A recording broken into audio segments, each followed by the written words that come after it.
السلام علیکم۔ آج جمعرات ہے، ستمبر کی 16 تاریخ۔ پاکستان میں اس وقت شام کے 7، بھارت میں 7:30، اور یہاں ہمارے اسٹوڈیوز کی گھڑیوں میں صبح کے 10 بج رہے ہیں۔ وائس آف امریکہ واشنگٹن کی اردو سروس سے میں ہوں خالد حمید، خبروں کے ایک بلیٹن کے ساتھ۔ پاکستان کے وزیر اعظم عمران خان نے کہا ہے کہ پاکستان اور تاجکستان افغانستان میں قیام امن اور ایک جامع حکومت کے لیے مل کر کوششیں کریں گے۔ وزیر اعظم عمران خان نے یہ بات جمعرات کو تاجکستان کے دارالحکومت دوشنبے میں پاکستان تاجکستان بزنس فورم کے ایک اجلاس سے خطاب کرتے ہوئے کہی۔ انہوں نے یہ بات ایک ایسے وقت میں کہی ہے جب بین الاقوامی برادری طالبان سے ایک افغانستان میں جامع حکومت تشکیل دینے پر زور دے رہی ہے۔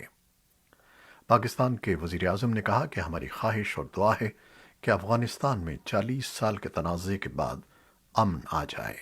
ان کے بقول وہ تاجکستان کے صدر امام علی رحمان کے ساتھ مل کر یہ کوششیں کریں گے کہ افغانستان کے دو بڑی برادریاں پشتون اور تاجک امن سے رہیں اور افغانستان میں ایک جامع حکومت قائم ہو۔ بدھ کو امریکی نشریاتی ادارے CNN کو دیے گئے انٹرویو میں عمران خان نے کہا کہ کوئی یہ پیشگوئی نہیں کر سکتا کہ اب افغانستان کس سمت میں جائے گا۔ انہوں نے مزید کہا کہ عالمی برادری کو چاہیے کہ وہ افغانستان میں جامع حکومت اور خواتین کے حقوق سمیت دیگر معاملات پر طالبان کی حوصلہ افزائی کریں۔ انٹرویو میں ایک سوال کے جواب میں انہوں نے کہا کہ اگر افغانستان کے حالات بہتر نہ ہوئے تو بڑی تعداد میں پناہ گزینوں کا بحران جنم لے سکتا ہے۔ امریکہ کے ساتھ تعلقات کے بارے میں پوچھے گئے سوال پر عمران خان کا کہنا تھا کہ پاکستان چاہتا ہے کہ امریکہ پاکستان کے ساتھ بھارت کی طرز پر تعلقات رکھے۔ امریکی صدر جو بائیڈن کے ساتھ بات نہ ہونے کے سوال پر عمران خان کا کہنا تھا کہ جو بائیڈن مصروف شخصیت ہیں۔ امریکی وزیر خارجہ اینٹونی بلنکن نے رواں ہفتے کانگریس کے سامنے بائیڈن انتظامیہ کے افغانستان سے انخلا کا غیر متزلزل دفاع پیش کیا ہے، جس میں انہوں نے انتظامیہ کی آگے بڑھنے کے لیے ترجیحات کا خاکہ پیش کیا۔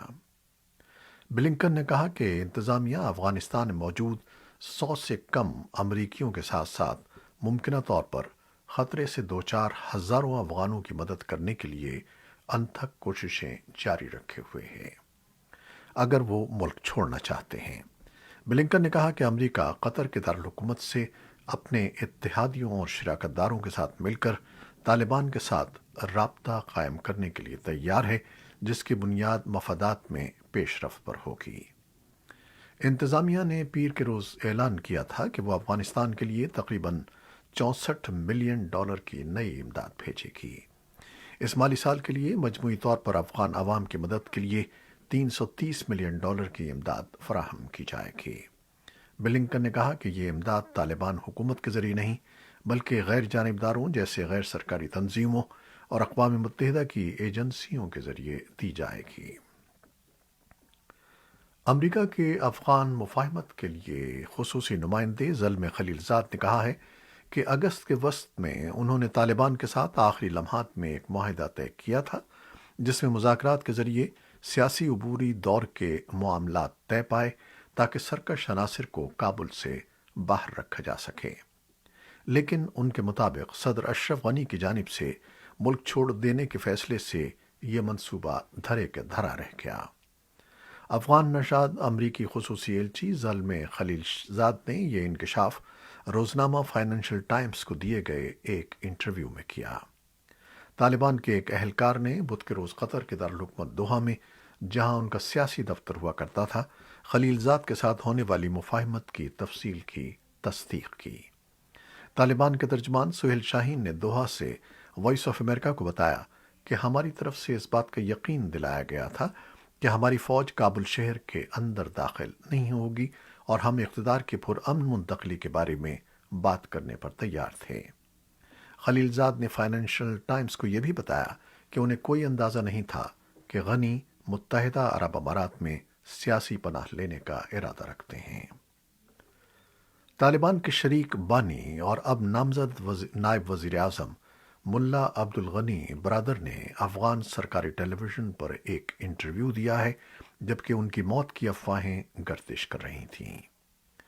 نائب وزیر اعظم نے طالبان کے درمیان اختلافات کی تردید کرتے ہوئے کہا کہ ان کی صحت اچھی ہے۔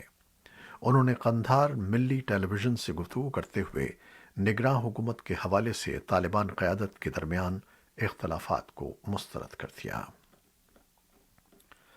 اقوام متحدہ کے اعلیٰ عہدیداروں نے طالبان کے سیکیورٹی حکام کے ساتھ اقوام متحدہ کے عملے کی حفاظت، داعش کی طرف سے لاحق خطرے اور کابل میں ضرورت مند افغانوں کے لیے مدد کی ضرورت کے بارے میں تبادلہ خیال کیا ہے۔ یونیما کے مطابق اقوام متحدہ کے سیکرٹری جنرل کی افغانستان کے لیے خصوصی نمائندہ ڈیبرا لیونس نے آج طالبان کے انٹیلیجنس سربراہ عبدالحق واسق سے ملاقات کی۔ اقوام متحدہ کے اعلیٰ حکام نے گزشتہ روز طالبان کے قائم مقام وزیر داخلہ سراج الدین حقانی سے ملاقات کی تھی۔ طالبان کے ترجمان سہیل شاہین نے بتایا کہ سراج الدین حقانی نے کل ملاقات کے دوران افغانستان کی جاری صورتحال اور انسانی امداد پر تبادلہ خیال کیا۔ انہوں نے کہا کہ قائم مقام وزیر داخلہ نے زور دیا کہ اقوام متحدہ کے اہلکار بغیر کسی رکاوٹ کے اپنے کام انجام دے سکتے ہیں اور افغان عوام کو اہم امداد فراہم کر سکتے ہیں۔ انہوں نے بین الاقوامی برادری کے ساتھ رابطوں پر بھی زور دیا۔ یوناما کی سربراہ نے کہا کہ جو کچھ آپ نے کہا ہے وہ گزشتہ 20 سالوں میں آپ کے بارے میں تاثر کی نفی کرتا ہے اور یہ ایک مثبت پیغام ہے۔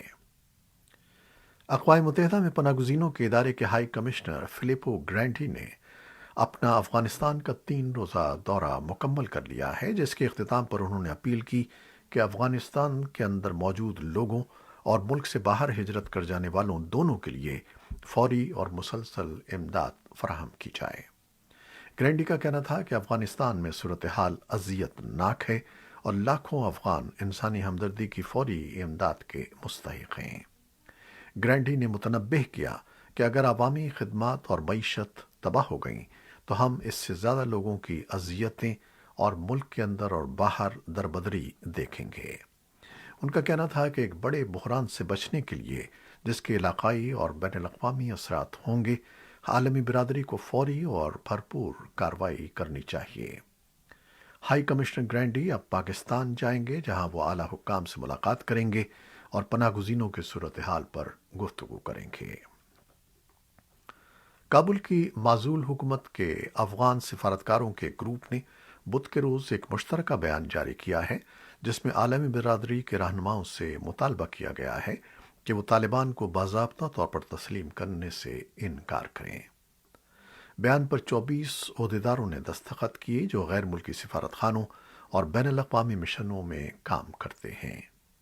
سفارتکاروں نے بین الاقوامی رہنماؤں پر زور دیا کہ خواتین، سول سوسائٹی کارکنوں اور صحافیوں کے خلاف طالبان کے تشدد کو ختم کرنے کے لیے تمام دستیاب ذرائع استعمال کیے جائیں۔ انہوں نے افغانستان میں سیاسی سطح پر مذاکرات کے ذریعے ایک جامع اور جائز حکومت کے قیام پر بھی زور دیا۔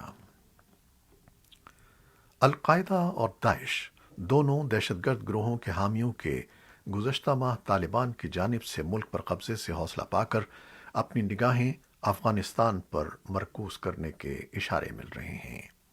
پچھلے ایک ہفتے کی ابتدائی رپورٹوں سے یہ ظاہر ہوتا ہے کہ دہشت گردوں کے درمیان ایسی گفتگو میں نمایاں اضافہ ہوا ہے جس میں افغانستان جانے کی خواہش کا اظہار کیا گیا ہے۔ لیکن امریکی انٹیلیجنس کے ایک اعلیٰ عہدیدار نے منگل کو کہا کہ کچھ دہشت گردوں نے افغانستان کی جانب پہلے ہی اپنا سفر شروع کر دیا ہے۔ سینٹرل انٹیلیجنس ایجنسی کے ڈپٹی ڈائریکٹر ڈیوڈ کوہن نے واشنگٹن کے باہر منعقدہ انٹیلیجنس کے ایک اجلاس میں پینل ڈسکشن کے دوران کہا کہ ہم پہلے ہی سے افغانستان میں القاعدہ کی ممکنہ نقل و حرکت کے کچھ آثار دیکھ رہے ہیں۔ خطے میں انسداد دہشت گردی کے لیے کام کرنے والے دیگر مغربی عہدیداروں اور امدادی کارکنوں نے خبردار کیا ہے کہ اگرچہ القاعدہ مستقبل قریب میں نمایاں طور پر سامنے نہیں آئے گی، تاہم ISI خراسان گروپ کئی مہینوں سے افغانستان اور پڑوسی ممالک میں اپنا انفراسٹرکچر قائم کر رہا ہے۔ پاکستان میں سیکیورٹی حکام نے کہا ہے کہ افغانستان سے ملحقہ قبائلی ضلع جنوبی وزیرستان میں سیکیورٹی فورسز اور مبینہ عسکریت پسندوں کے درمیان جھڑپ میں 7 اہلکار موت کا شکار ہو گئے ہیں۔ بدھ کی صبح ہونے والی جھڑپ کے حوالے سے پاکستان کی فوج کے شعبہ تعلقات عامہ ISPR کے جاری کردہ بیان کے مطابق اہلکاروں پر ایک کارروائی کے دوران عسکریت پسندوں نے حملہ کیا تھا۔ بیان میں مزید کہا گیا ہے کہ سیکیورٹی فورسز کی جوابی کارروائی میں 5 عسکریت پسند بھی ہلاک ہوئے ہیں۔